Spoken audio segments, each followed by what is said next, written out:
അലിയാരുടെ ഓമന ബീവി, നബി തങ്ങളുടെ ഫാത്തിമ ബീവി, അൻപെഴും മെക്കയില്ലാവ് കണ്ട് തക്ബീർ വിളിക്കാനായി മണലോട് മണൽക്കാട്ടിൽ അത്തറിൻ കാറ്റു വന്നു. അലിയാരുടെ ഓമന ബീവി, നബി തങ്ങളുടെ ഫാത്തിമ ബീവി.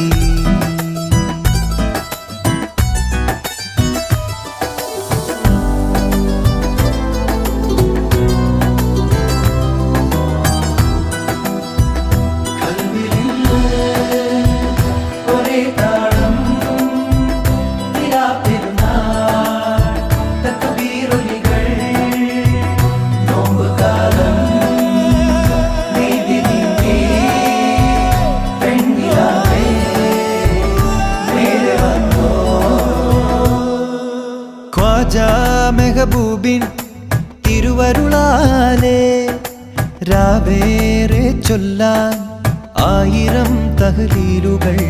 ദൂരെ പുണ്യമാസം പോയി മറയുന്നു, ഹറമിൻ പടിയോളം രാവുണർത്തും പാട്ടുകൾ പാടിടും പെൺകൊടി.